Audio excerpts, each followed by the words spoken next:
Rwanda will always be associated with the violence that encompassed the country in 1994, when decades of ethnic tensions exploded into genocide. The slaughter lasted for 3 months, killing an estimated 800,000 people. In 2004, the horror was captured in dramatic detail in the film Hotel Rwanda.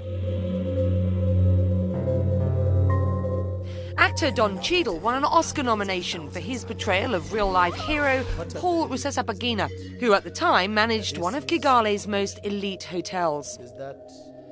With the help of the UN, Rusesabagina is credited with saving the lives of more than 1,200 refugees that he sheltered at the hotel. More than a decade later, Rusesabagina is currently campaigning against violence in the Congo. From a national tragedy comes an heroic tale. Paul Rusesabagina is your connector of the day. Well, a saviour, a survivor, a ceaseless campaigner. I spoke to Mr. Rusesabagina a little earlier, and I began by asking him what he is hoping to achieve now as he campaigns for Congo. This is what he said. I'm raising awareness for the Congo, trying to save the Congo, save Rwanda and Burundi as well.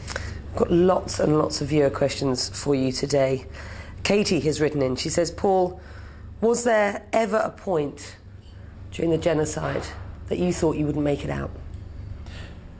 Oh, well, rather there was a point at a given time that I realized before I'm killed, let me do a small thing so that I will be on the safe side with my own conscience.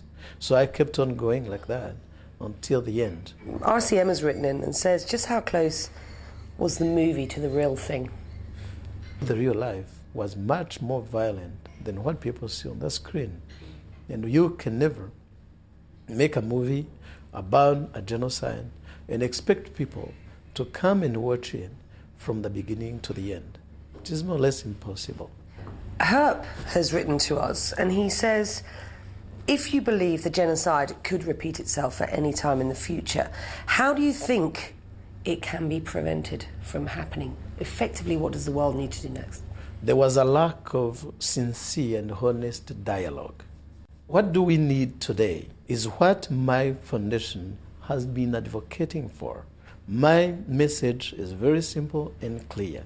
It is let us come around the table, talk, and through a dialogue, we bring the whole truth of what has been happening to us, who is responsible of what. And then sincere and honest reconciliation will be made possible, and a sustainable peace will follow not only in Rwanda, but also in Burundi and the Congo and the whole region. We need, I believe, to solve our problems together. Paul, David Fitzpatrick has written to us. Question for you. He says, do you believe that the UN and countries such as the US, France and Belgium should be held responsible for their inaction? Not only those 3 countries should be held accountable, but also the United Kingdom should be held accountable, because each and every British taxpayer is now fueling this proxy war, the conflict mineral war that has been going on in the Congo since 1996. You make that allegation, so you're going to have to support it. Tell us why, tell us how the British taxpayer is to blame.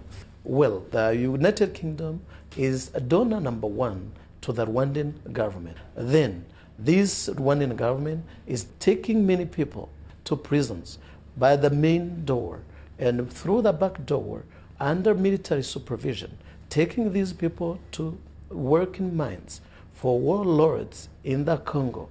These people are never paid, and this has brought back slavery. RCM has written in, I hear what you say.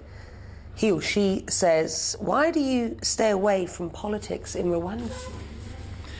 I prefer to stay away because once you take a side in politics, wherever it happens in the world, it means that you are not in the middle. You are not supposed to to be the voice for the voicelesses. You will be speaking for the people who follow you in your politics, but you won't be speaking for those voicelesses who are on the hills of Rwanda and mountains, the forgotten ones. If I was to be involved in the Rwandan politics, I wouldn't be able to sit here today and be working with the Save the Congo, raising awareness about the Congo. I will be rather interested in promoting my political party. Mike Kay has written in, he said that there are some allegations that you charged people money during the genocide to stay in the hotel. What's your response to that? People who came to the Mikolin Hotel, they came to a hotel. They were expecting to pay, and this money was not cashed by Paul, but by the Mikolin Hotel.